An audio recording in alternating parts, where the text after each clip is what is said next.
어제 이어서 계속 서론을 좀 하겠습니다. 여호수아서가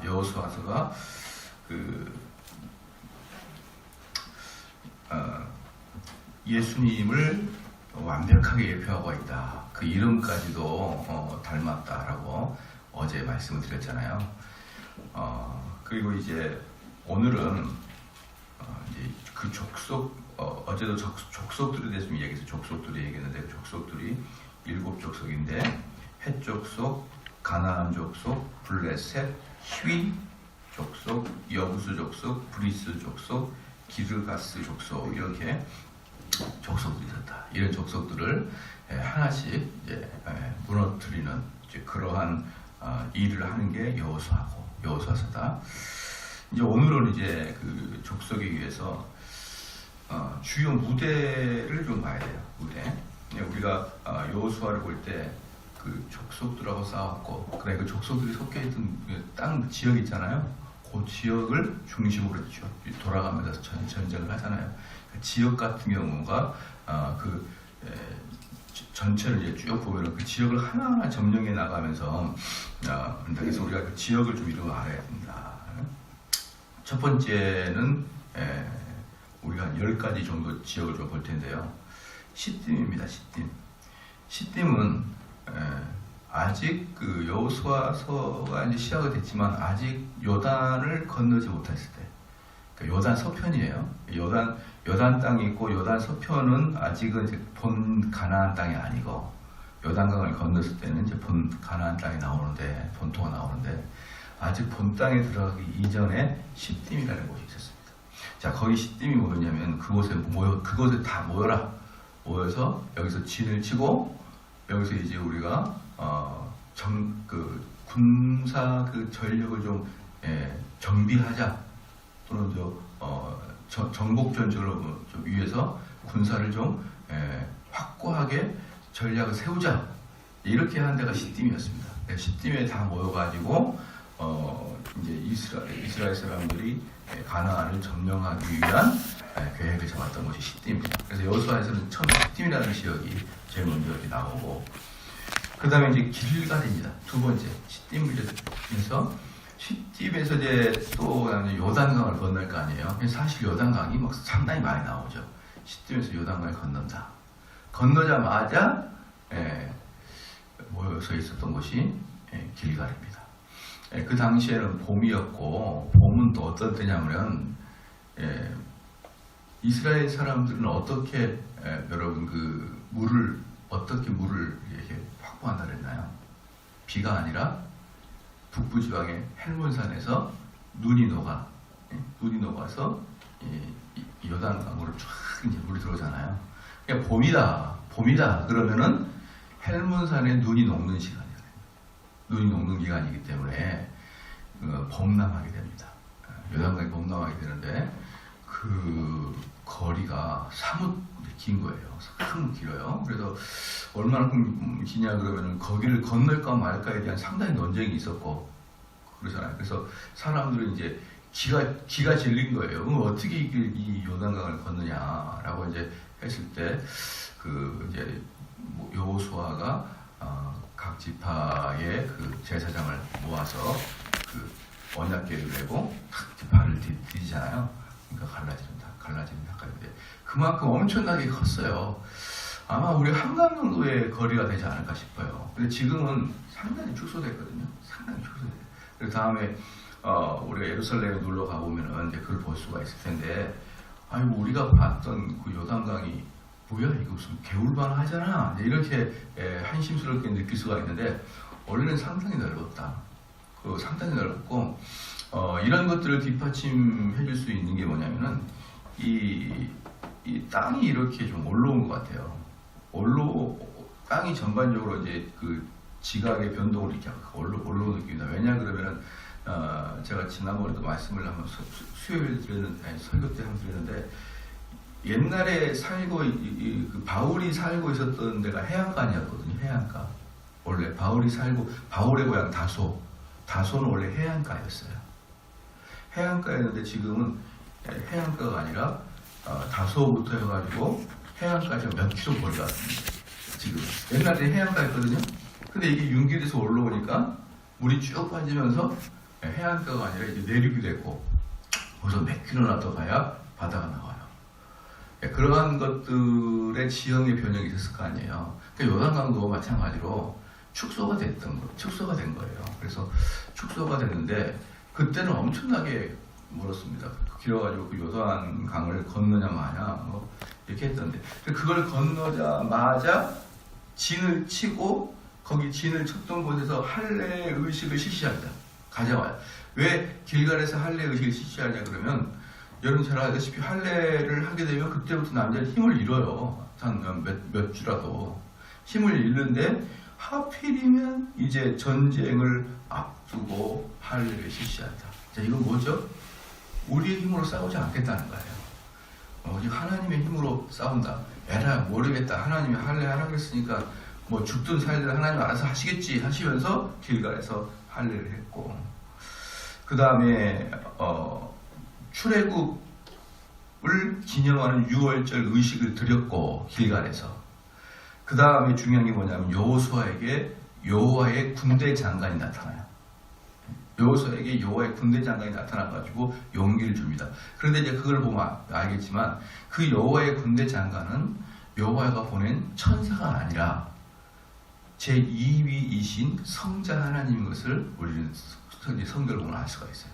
그러니까 그때도 이미 성부, 성자, 성령이 함께 역사했고, 그리고 성자도 어려우니 알아서 그때도 사역을 했다. 또 언제 나타납니까? 성자가 다니엘과 세 친구가 그 불 속에 있을 때 또 하나의 사람이 이렇게 등장하잖아요. 우리는 다 그분은 성자로 봐요. 구약 때 활동하였던 성자 하나님. 그래서 길갈에서는 그 성자 하나님이신 예수 그리스도의 모습을 볼 수가 있다. 그 다음에 길갈에 처음을 진 다음에 처음을 진을 치고 첫 전투가 있었어요. 무슨 전투입니까? 다 아시죠? 여리고 전투예요. 세 번째 나타나는 지역이 여리고입니다. 이 여리고는 난공불락이에요. 여리고 성은 어떻게 있냐 그러면, 보통 성은 어디 있냐면 산에 있습니다. 산에 있어가지고요, 그 성 있는 것 자체만으로 뭐가 돼요? 그 요새가 됩니다. 요새. 그래서 이렇게 남한산성을 가보면요, 남한산성만 가더라도 가파른 산에 위에 딱 성이 하나 있어요. 그러니까 그 성까지 올려오고 그 적군이 낑낑거리고 올라와도 위에서 그냥 화살을 쏘거나 바위를 굴러버려도 거기까지 올라오는 것만으로도 대단히 어려운 문제예요. 그래서 모든 성들은 거의 산 정상에다, 그것도 아주 가파른 산 정상에다 세워놓거든요. 산 정상에 세워놨는데 여기 여리고는 평지입니다. 평지. 그렇기 때문에 평지이기 때문에 이 성의 두께가 얼마나 두껍냐 이 말이죠. 얼마나 두껍냐. 우리 작년에 저희 교회에서 그 독일 갔었잖아요. 독일 가가지고 하이델베르그 성을 봤어요. 하이델베르그 성을 봤는데 그 성벽 두께가요. 성벽 두께가 제 이것보다 한 2배는 될 거예요. 제가 이렇게 이거 해봤는데 안 닿고 한 2배 가까이는 됐어요. 성벽 두께가. 깜짝 놀랐습니다. 깜짝 놀랐어요. 만리장성 두께 정도로 할 것 같아요. 그 성 두께로 그냥 이렇게 벽이 쌓여서 그 위에 둥그렇게 집을 짓는 거예요. 그렇게 두껍기 때문에 이렇게 두껍게 성벽을 살 수밖에 없는 이유는, 옛날에 왜 그거 있지 않습니까? 그 큰 바위를 해가지고 이렇게 탁 쏘면은 바위가 날아가가지고 벽을 툭 치면서 무너뜨리잖아요. 이런 전투를 대비해서는 그런 두꺼운 벽을 세울 수밖에 없겠구나라는 생각이 들 정도로 아마 우리 교회의 의자 한 넓이 정도가 아마 성의 두께일 거예요. 이런 게 성의 두께거든요. 그럼 여기 뭡니까? 여리고 성 같은 경우는 외적이 침입할 때, 이스라엘이 만약에 가나안 땅에 외적이 침입할 때 요단강을 건너자마자 첫 번째 있는 성이 여리고 성이에요. 그것도 평지입니다. 그러면 벽 두께가 얼마나 두껍고 얼마나 높겠냐 이 말이에요. 그래서 여리고는 그 있는 것 자체로 요새였습니다. 요새. 엄청나게 두꺼웠어요. 그래서 그것을 이렇게 빙빙 잡아두다가 하나님의 이름을 불렀을 때 무너지는 것은 말도 안 되는 기적이었다는 것이죠. 말도 안 되는 기적. 그리고 이 난공불락 요새였던 여리고가 하나님 명령에 순종하였기 때문에 무너지는 사건이 있었고요. 그게 세 번째고, 네 번째는 아이성입니다. 아이성은 이름 자체처럼 조그매요. 조그마기 때문에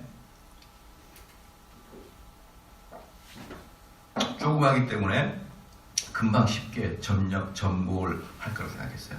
그런데 금방 쉽게 정복하기는 뭘 금방 쉽게 정복합니까? 딱 보기에는 만만해가지고 덤비니까 탁 들어가 보니까 깜짝 놀랐어요. 저희 아버지가 저한테 어릴 때부터 항상 했던 얘기 있어요. 야, 대훈아, 저 교인이 아무것도 아닌 것처럼 생각해가지고 함부로 대하지 마라. 화나면 안 무서운 교인 없다. 화나면은 꼬장꼬장하지 않는 교인 없다. 누구든지 교인은 아무리 순둥이 같고 네네네 거리고 또는 몸이 왜소하고 조그맣고 그래서 목사가 한 방 툭 내뱉으면은 그 속에 엄청나게 무서운 거 있으니 모든 교인은 동일하게 어렵게 대하고 그래라. 그렇게 말씀을 해서 그 머리가 하도 어려부터 있는데 머리에 깊이 박혀있네요. 그러니까 누구도 만만치 않아요. 어떤 사람은 막 사회에 훌륭한 높은 막 그러는데 어떤 분은 평생 가정주부로 그냥 살다가 별거 없는 것 같아가지고 그렇게 하면 되죠 한마디 했다가 바로 거기서 점화가 돼가지고 박살이 날 수가 있으니 여기 뭐 국회의원이고 누구고 간에 똑같이 돼야 된다라고 했던 말이 있습니다. 아이와 같은 성도, 하나님께 의지하지 않고 덤볐다가 아주 혼쭐이 납니다. 이스라엘 사람들. 혼쭐이 난 다음에 아이고야 이게 아니구나 라고 해서 하나님께 철저히 회개하고 그 아이성이 진 이유를 깨닫고 그것을 제거하고 그렇게 가자 속된 말로 잽이 안 되게 이겼어요. 아예 상대가 안 되는 거예요. 상대가 이스라엘하고 상대가 안 됩니다. 그러니까 여기서 아이성에서 분명히 보이는 게 뭐냐면 이 가나안 땅에서의 어떠한 작은 일도 하나님이 허락해 줘야만 되고 하나님이 허락해 주면은 무엇이든지 능치 못할 게 없다는 게 아이성을 통해서 명백하게 배운 이론인 것입니다. 그 다음에 예발산이 나옵니다. 예발산과 그리심산이 나옵니다. 이제 아이성 전투 점령 후에 여호수아는 예발산에 제단을 세우고 이 반반씩 예발산과 그리심산에 그 백성들을 세워요. 예발산과 그리심산에 그 백성을 세운 다음에 이에 언약궤를 맨 제사장이 그 중간을 딱 서게 합니다. 서게 한 다음에 여호수아는 모든 백성에게 하나님의 복과 저주를 낭독합니다. 예발산과 그리심산에 딱 두 개 쓴 다음에 여섯 개로 딱 나눠요. 가운데 언약궤를 쓴 다음에 한쪽에는 저주를 선포하고 그 다음에 한쪽에는 축복을 선포합니다. 이게 뭐라 그랬습니까? 이게 뭐냐 그러면요. 지난번에도 제가 신명기에서도 그대로 나오거든요. 이게 뭐냐. 한쪽에는 하나님의 그 자연인 여러분을 하나님의 시각으로 저주를 선포해요. 너 이번 주 한 주간 내내 뭐하고 살아왔냐? 응? 너 지금 6개월 동안 뭐하고 살았냐? 너희들의 내면을 한번 봐봐라. 너희들 얼마나 추악하고 타락한 존재니? 그러면서 그들을 저주를 선포한다는 게 뭐냐면 그들이 했던 내용을 그대로 이야기하는 게 저주예요. 너 이번에 이런 생각을 가지고 이런 행동을 했고 너희들이 하나님께 의지하지 않는 한 주간을 살아왔지 않냐라고 그대로 그냥 이야기를 하는 것 자체가 저주입니다. 왜? 인간은 죄를 질 수밖에 없으니까. 그 다음에 가운데 제사장과 율법을 봐요. 그 율법으로 그들을 판단하고 그들을 정죄한 다음에 그 다음에 그들이 여호수아여 우리가 죄를 많이 지었군요. 우리를 용서하여 주셔서 그 다음에 그러면은 율법을 건너서 뭐가 나옵니까? 그들에게 다시 회복을 선언하고 축복을 선언하는 거예요. 그러니까 이것은 성경의 기본적인 흐름이고 정서고 정신이에요. 여러분들이 율법서를 통하여 하나님 말씀을 통하여 스스로가 내가 얼마나 큰 죄악을 저질렀는지 하나님께 철저히 깨닫는 사람에게 하나님의 축복이 선포되는 것이지. 야, 여러분 그 사람이요. 네, 사람은 만만치 않습니다. 사람이라는 존재는요 만만치 않아요. 그래서 전 그런 거예요. 살아를 가보면 이제 잘못했잖아요. 내가 잘못을 했어요. 근데 잘못을 했는데 그 어릴 때도 이렇게 제가 보면은 그 아버님이 저를 혼낼 때도 보면은 이놈아 엄마 아빠한테 잘못했다고 말을 해야지 이런 말을 많이 들었거든요. 근데 안 하고 싶어요. 안 하고 싶어. 아버지한테도 잘못했다는 말을 안 하고 싶은 게 인간입니다, 여러분. 그게 얼마나 자존심 상한지. 근데 이 교인들이 나보고 잘못했어요 라고 말하십시오 라고 요구하는 교인들이 있어요, 저한테. 예를 들어서 나 교회 안 나갈래요. 왜? 목사님이 이렇게 설교해서 나한테 상처 줬잖아요. 안 나갈래요. 그럼 뭡니까? 제가 잘못했어요. 내가 그것은 그런 뜻은 아닌데. 이렇게 변명을 좀 많이 했습니다. 정말 속으로 눈물 흘리고 비참했어요. 내가 아버지한테도 안 하는데 내가 네 인간한테 한다. 내가 미안하다. 내가 설교를 너무 강하게 했다. 너 들으라고 한 소리 아닌데. 꼭 여러분 지금 좋을 때는 제 정도 목사 설교가 우리의 심령을 쪼갠다 그러잖아요. 근데 여러분이 저를 안 좋아지고 저 인간 나 들으라고 팔고 소리하는 설교구나 이렇게 바뀌어요. 지금은 심령을 쪼개는 설교다 그러다가 기분 나쁘면 저것도 누구한테 내 소리를 들어가지고 또 저 나한테 하는 소리야. 이렇게 바뀌는 것은 얼마나 제가 많이 경험하겠습니까? 여기서 지게 설교하면서. 보통 보편적인 둥글둥글하고 넓적넓적한 설교가 아니라 아주 구체적인 예를 들어서 찍기 때문에 설교가 딱 마음이 상하는 순간 거의 99.9% 나 들으라고 하는 설교다. 어떤 분은 그렇게 저한테 이메일을 왔어요. 목사님 떠납니다. 안녕히 계세요. 왜 갑니까? 그랬더니 이미 설교에서 저를 떠나라고 했잖아. 그래서 내가 야 참. 이제 그러면 그분들을 떠나지 못하면 어떻게 됩니까? 그 뜻이 아니고 저 뜻이고 그렇게 들렸으면 내가 미안하고 그렇게 해야 돼요. 내가 아버지한테도 미안하다는 소리를 안 하는 사람이 교인들한테 그렇게 미안하다는 소리 하고 다닙니다. 그렇게 인간은 아버지에게도 미안하다고 말하고 싶지 않을 정도로 교만하고 타락하고 완고한 존재가 인간이에요, 여러분. 완고한 존재라니까요. 정말 여러분은 잘 생각해봐요. 누구랑 기분이 상했잖아요. 기분이 상했을 때 정말 감정적으로 정말 이 회복이 안 된 데까지 올라갔거든요. 그 상태에서 제가 목사니까 중재를 많이 했겠죠. 진심으로 내가 잘못했다 그런 사람 아무도 없었습니다. 아무도 없었어요. 정말 어쩔 수 없이 내가 교인이니까 성경에서 원수를 사랑하라고 하니까 내가 잘못했습니다. 이렇게 말로는 할 수 있어도 중재가 안 돼요. 왜 중재가 안 되냐면 그래서 앞으로는 여러분 잘 들으십시오. 제가 이제 요번에도 이제 사건이 있어가지고 분명히 있는데 목사님 홍길동 집사가 나를 쳐다보고 나에게 빈정거리고 그렇게 쳐다봅니다. 그렇게 말하죠? 그럼 그 즉시 난 삼자 대면 시킬 거예요. 그 즉시. 저는 그거 시키지 않아가지고 이번에 아주 된통 당했어요. 된통. 5년 내내 쌓이고 축적해가지고 터져가지고 아주 쌓여가지고. 저 사람이 나 저기 왕따 시키고 그랬습니다. 그래가지고 제가 이제는 대면시키겠다. 그 전에는 그 대면시키면 어때요? 싸움하는 거죠. 둘이 앉혀놓고 제가 3자 대면을 거기서 그게 싫어가지고 제가 대면 같은 거 안 시켰거든요.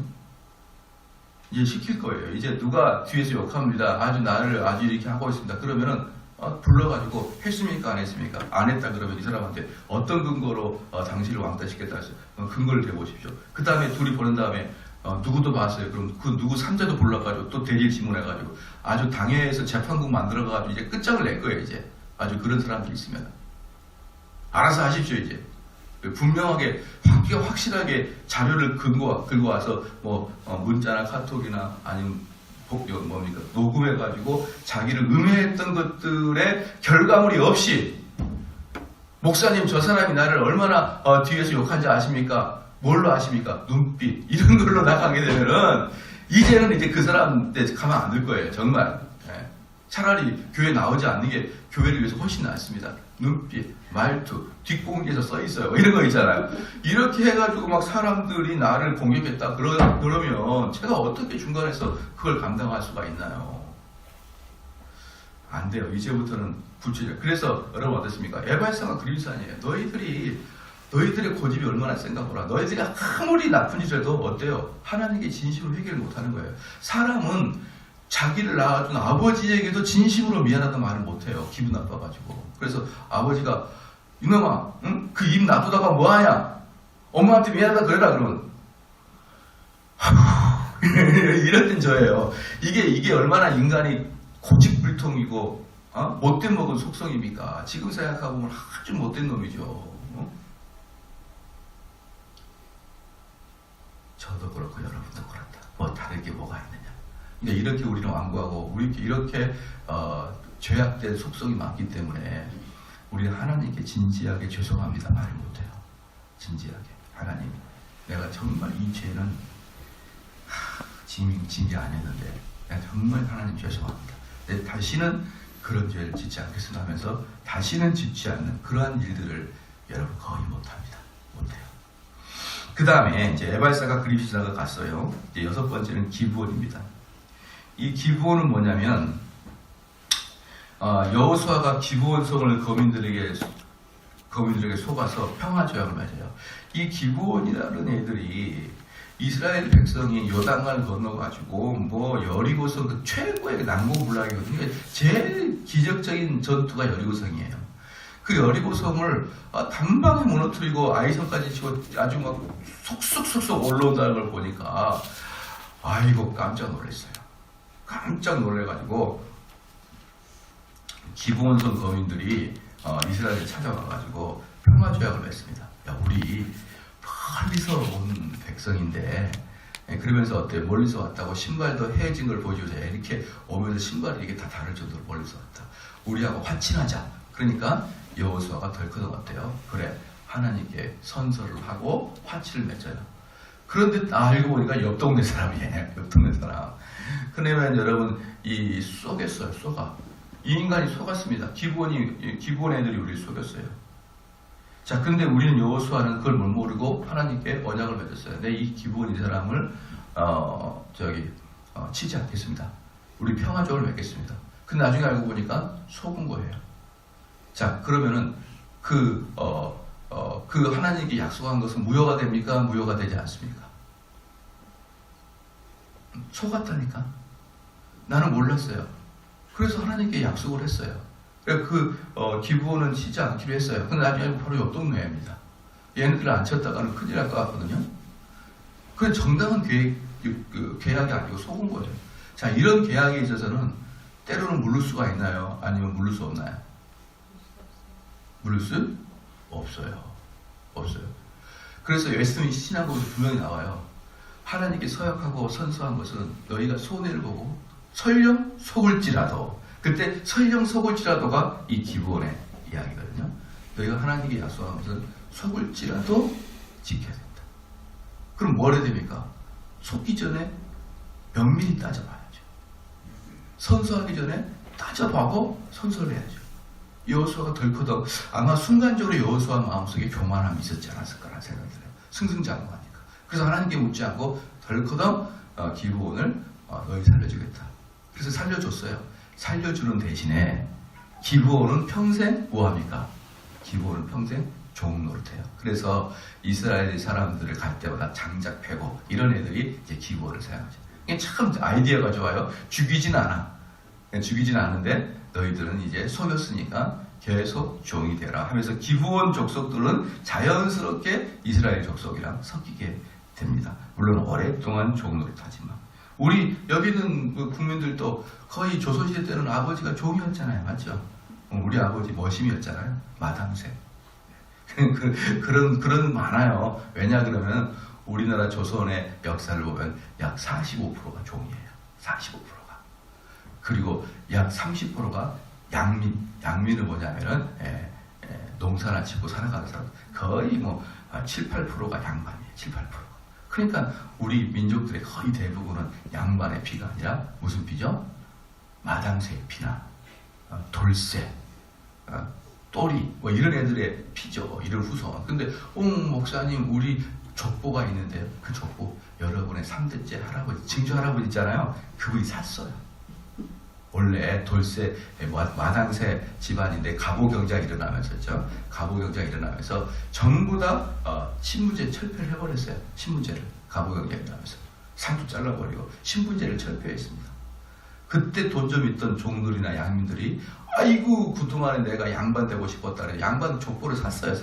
거기다가 자기 이름이 원래 마당새인데 정시를 사놓고 정대훈이라고 다 이름을 적어놓는 거예요. 그래가지고 전부 다 양반 족속이라고 그래요. 자기들이 전부 다 양반 족속인데 사실은 거의 대부분 마당새의 아들이에요. 아시겠죠? 그것처럼 우리들도 조선시대 때 다 마당새고 돌쇠고 또리고 막 그러다면 지금 어때요? 다 한민족이 됐잖아요. 그것처럼 이 기브온 족속도 원래 장자패는 애들이에요. 그런데 나중에는 그냥 다 이스라엘 족속으로 다 편입이 돼버려요. 나중에 없어져요. 그래서 이제 됐고, 그 다음에 아얄론 골짜기 있습니다. 아얄론 골짜기 뭐냐면 기브온이 이스라엘하고 동맹을 맺다는 소문이 다 들려요. 동맹이 듣자 그 당시에 예루살렘의 왕은 격분했습니다. 예루살렘 왕이 격분해가지고 주변에 네 왕들을 소집했어요. 여러분 그 이스라엘이 보면은 여호수아가 인천 상륙작전 하듯이 여리고성으로 들어가잖아요. 그 여리고성이 이스라엘의 중심부입니다. 중앙이에요, 중앙으로 치고 쑥 들어갑니다. 들어가면은 그 다음에 어떻게 전쟁을 이루냐? 남부 쪽부터 정복을 해요. 들어가서 남부 쪽을 정복하고 그 다음에 북부를 정복하는데 남부를 정복할 때 예루살렘의 왕이 즉 아직 그 가나안 족속들이 있을 때 예루살렘은 우상숭배의 국가죠. 거기는 우상숭배의 나라 예루살렘도 엄청나게 여러분 철옹성입니다. 철옹성이에요. 예루살렘 자체가 어떻게 되냐면은 이렇게 땅에 있다가 푹 들어가요. 푹 들어가다가 이렇게 해가지고 다시 푹 올라옵니다. 그러니까 예루살렘 여기 푹 올라올 때 여기서 이제 성을 쌓거든요. 여기다가.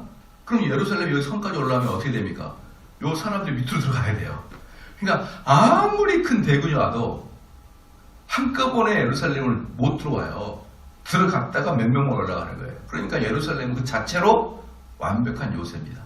그래서 예루살렘을 공격할 때는 전쟁 갈 때 예루살렘 벽을 막 사다리를 타고 올라가고 뭐 쏘고 그렇게 올라가는 게 아니에요. 로마도 그렇게 예루살렘을 정복하지 않았어요. 어떻게 정복합니까?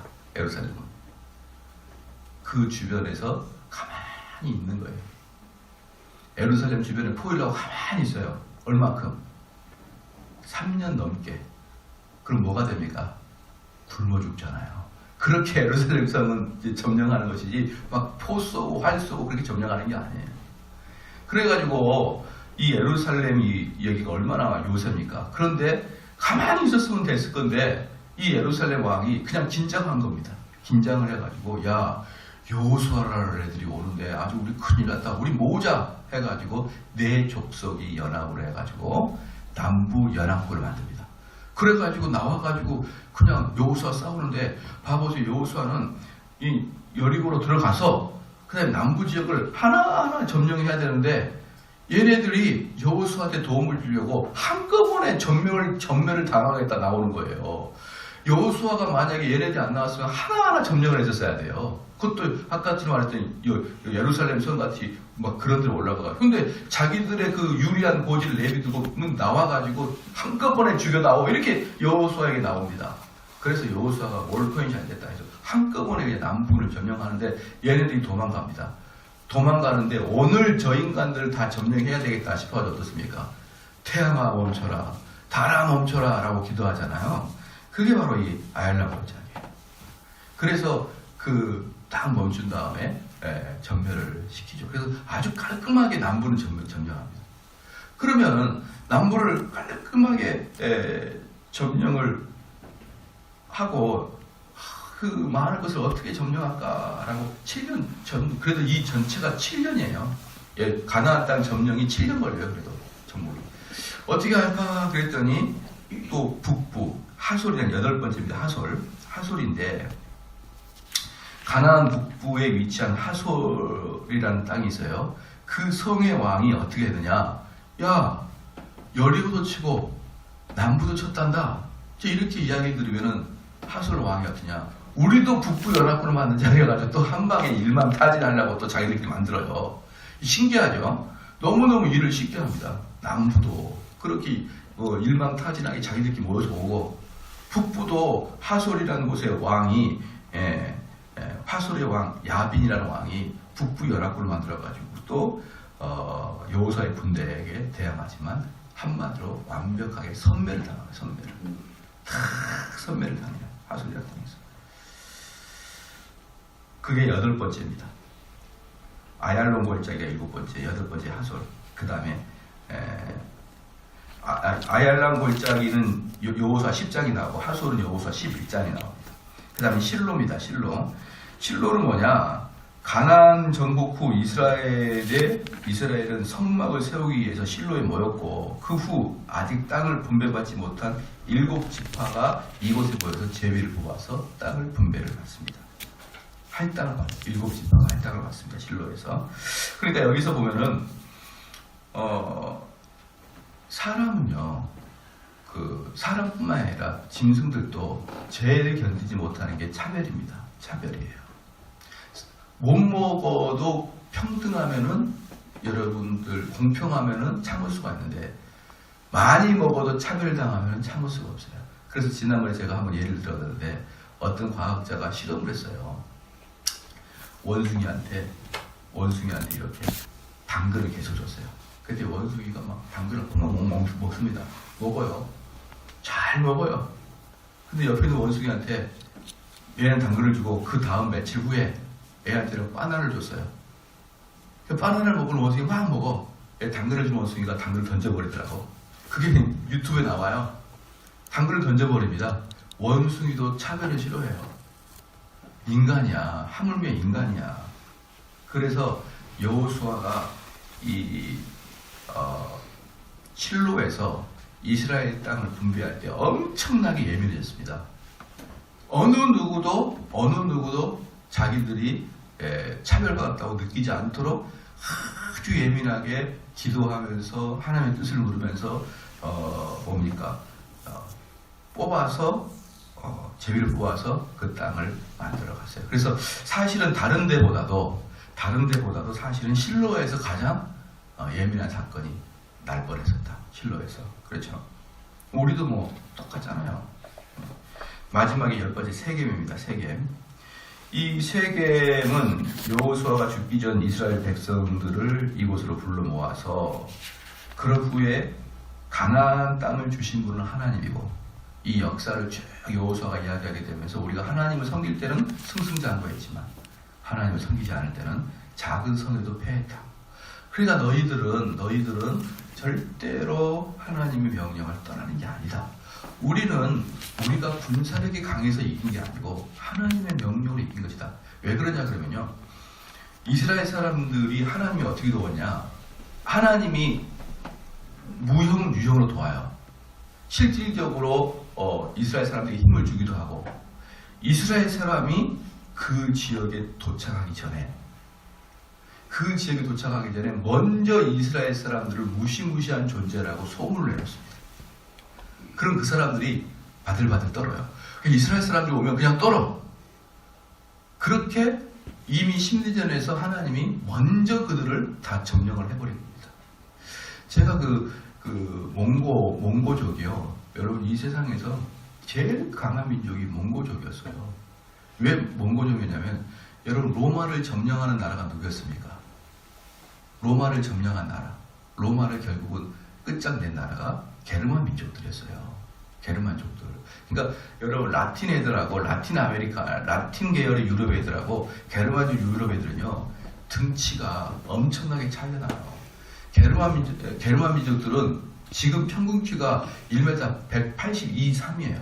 네덜란드, 독일, 스웨덴 이런 애들 있잖아요. 걔네들 게르만족들이거든요. 다 평균 키가 182예요. 우리나라 남성 평균 키가 174에서 174고, 지금 20대 초중반 애들이 173, 174가 우리나라 평균 키고, 지금 독일이나 스웨덴이나 네덜란드 사람들 남자 평균 키 183입니다.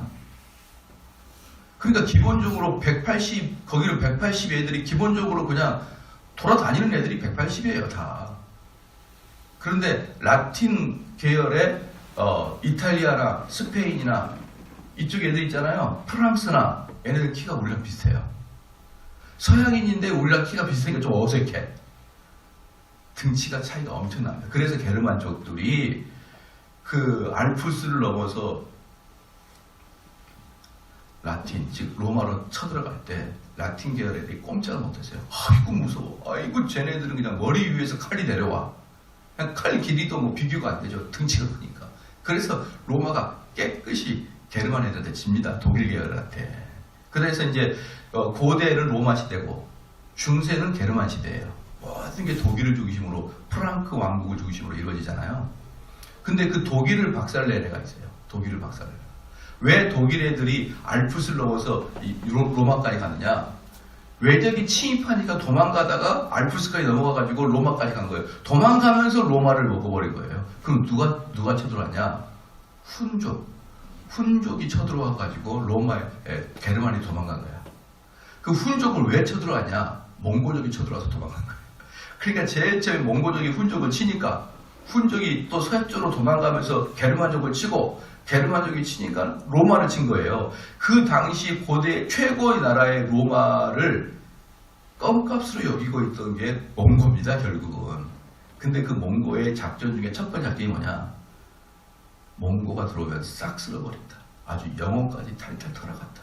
그 소문을 미리미리 전쟁하기 한 달 전에 미리 소문을 내놔요. 누구한테? 실크로드를 타고 여행하는 애들한테 소문을 내놓습니다. 야, 몽고 애들이 들어오면 아주 끝장을 낸다. 그럼 걔네들이 입소문으로 실크로드를 타고 전부 다 유럽까지 소문을 내놔요. 그 사람들이 몽고 그러면 덜덜 떨어요. 눈도 작은 것들이 말이야. 얼굴은 그냥 평평해가지고 얼마나 무서운지 몰라. 오면은 전부 다 목을 다 잘라버리대. 이런 소리를 들으니까 일단 몽고가 왔다 그런 사람들이 바들바들 떱니다. 파죽지세로. 똑같아요. 유대인들이 가게 되면 너희들 끝장난다. 어떻게 끝장나냐? 선멸을 하는데 얘들도 안 남겨 다 죽인다. 그러니까 사람들이 유대인이 온다는 것만으로 떱니다. 그게 바로 세계에서 여호수아가 한 말이에요. 야, 너희들 하나님이 도우셨기 때문에 우리가 이기는 거지. 우리가 잘해서가 아니야. 그러니까 너희들은 무조건 하나님께 순종하고 복종하게 되면 너희들에게 승승장구, 파죽지세, 어떠한 일에서 하나님들을 보호하실 거야. 그래서 너희들이 이 언약을 어기고 하나님을 어긴다 그러면 어기는 순간 너희들은 벌을 받게 된다. 이게 세계에서 마지막 합니다. 1장부터 12장까지는 정복전쟁이에요.